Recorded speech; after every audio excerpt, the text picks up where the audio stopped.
Yo YouTube, what's going on? Magical here. I'm on my Paladin Healer this time, and I'm going to show you my build on here. It's roughly the same kind of setup layout as my Soul Weaver, but I figured I'd show you this one too, that way you can get your party members healed through VOS, hardcore VOS farms and everything, giving them that extra shield and stuff. So to start out, my gear is actually different on this one, so my head's the rain catcher, so that's the same, and obviously a dark enchantment.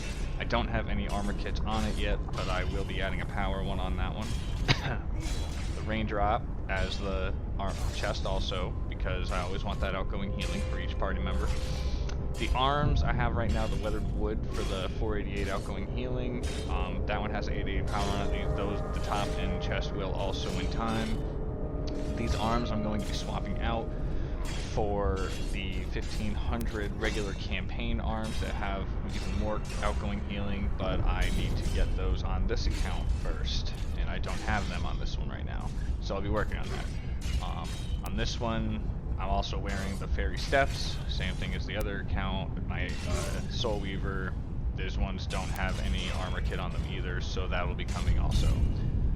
Now on my Oathkeeper, I run the Lionheart set because I feel like it's necessary with how much you do shield-wise, so it increases my damage dealt and outgoing healing by up to 7.5% when my stamina is full.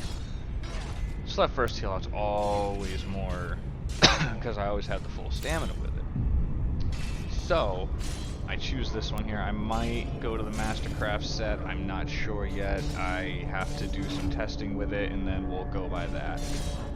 So on this one, I use the Tiamat set. I run a different set on each. So my Soul Weaver has the new set, the Fae set, or the Star set, and this one has the Tiamat set, just for the 5% outgoing healing, so I could do some testing a little bit more and see where I'm at. I'm using the Diamond Ring of Spite +2, which you get from running normal VOS, which gives me 3750 critical strike, and then I'm running the Diamond Ring of Smite +2, that gives you 3750 critical severity, because critical severity and crit strike are also very good for a healer, so that way you can crit your heals. Now, upper pack Brands of the Fire, I mean, these two I'm not going to say use because I'm swapping these out in the next day with the 1300 item level shirt and pants. I just completely forgot to do it before I recorded this video, so I'll be doing that. So, next. So yeah, again, 1300 item level just from the Seals of the Wild. Pick the shirt and pants that you need, and that's all you really need to go on that. So, powers. I use Valorous Strike normally, but I use Radiant Slam to lunge into the target so I can get close enough to just spam Valorous Strike. I don't really use any of these too much. Mostly what I'm using is encounters and stuff like that, so I use Sacred Weapon for the decreased damage taken by 10% and for the Divinity Regeneration. Phenomenal. I usually never run out of Divinity whenever I'm trying to heal out my party members. In bosses like VOS and stuff, I like to use Divine Touch, especially when the DPS is all spread out, so that way I can get everyone a bigger heal than normal, because if I just used Divine Shelter, not everyone would get the kind of heal. I mean, you can use it if everyone's clumped up together just to get everyone kind of shielded up and stay shielded if they're not taking too much damage, but with the newer dungeons and those mobs, they do a lot more damage, so I use my Divine Touch so that way I can give everyone a bigger heal with bigger shield. And lastly, I'm using Circle of Divinity. I mean, there's no ifs, ands, or buts about it. I mean, I get 15% outgoing healing bonus while I'm standing within it, and it's just, and it restores Divinity, so it's just needed, completely needed, and I never take this off ever really. Sometimes I will take Smite off and use Cleansing Touch if they have a negative condition going into like a Master Expedition or something. But I don't really use this too much either. And Banishment I use if we're in a monster and my tank's taking way too much damage, so that way it stuns the target and all enemies near it. Or mobs even in VOS. Sorry, I have a little bit of a cough going on.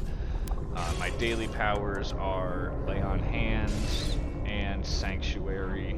I really use Lay on Hands more than Sanctuary, but you know, I use Sanctuary for places like Tom and such, so Now I have Composure for my regeneration of divinity 10% faster, and Aura of Restoration, so I add 5% incoming healing to myself and near party members. And with the Aura Divinity effect, incoming healing increased by an additional 2%. My feats are Critical Touch, so that way grants you healing powers, a 10% chance to bestow on the effect of Critical Touch, which guarantees that your next Divine Touch or Divine Shelter will critically strike. Prayer of Opportunity, so my encounter powers which cost divinity now have a 20% chance to grant battle prayer, reducing the divinity cost of your next hand of divinity to 0. Next one is going to be Enduring Spirit, so my Sacred Weapon now reduces damage taken by 10%, restores divinity over time, so it's just added effect to it. Divine Intervention, so Lay on Hands now raises a Divine Barrier on the target that absorbs damage equal to half the amount of hit points healed, but I don't really, And Emissary of Warning, whenever your spells which generate a Divine Barrier heal critically, the effect of the barrier is increased by an additional 50%. I sometimes would say use Divine Vessel, so that way things don't cost divinity and your outgoing healing is increased by 20%, but I never find myself really needing it, so I never really use it. Now, this account's not as far boon-wise as the other one, but it still has something, a lot of boons, semi, I guess, only 48. And then the 3 for the 1% outgoing healing per rank. I didn't get anything else like 1% for it or anything like that. I have to get through some more campaigns, which I'm currently doing right now. My companions. Summon Companions of Polar Bear Cub. I use that for the 3.8% outgoing healing bonus. Then I have the Cell Sword, like I do on my Soldier, for the outgoing healing. The Quickling for the healing. The Baby Deep Crow for the 7.5% power. And the Radiant Insight for the 3% outgoing healing. And I need my companion bolster a little bit higher for the item level and such, but I'll get there in time. This account's still kind of a work in progress, but it still heals through VOS time and what else, so. Mount-wise, I use Grand Inspiration for the 12% outgoing healing, which I really don't need, and I'll show you why, so I will actually swap that out with the Bat Swarm. I don't need the outgoing healing at all on this. Dominant Force for the 35-55 power. I would use sometimes Ferocious Predator for the extra critical severity, but again, don't really need that right now. So I use the Polar Siege Bear, the Purple Owl Bear, the Swarm, the Red Butterfly Swarm, and the Pegasus. And everything's pretty much power, crit severity, or crit strike when it comes to insignias. So that's that. Now here's why I don't need the Pegasus thing for the 12% outgoing healing, or 13 I think it was, because once I use the server right there, and I'm in it, and I go over, and I'm down, as long as I'm standing in it, I'm already at 9% outgoing healing, so I really don't need it. So I have this for the entire time that this is up, and even if this isn't up, I still can pull over here and see that I have, even without that, 77.7. Now that would go down if I obviously took the Tiamat set off, but for this account I'm using the Tiamat set, so I have really good outgoing healing regardless at this point of what happens there.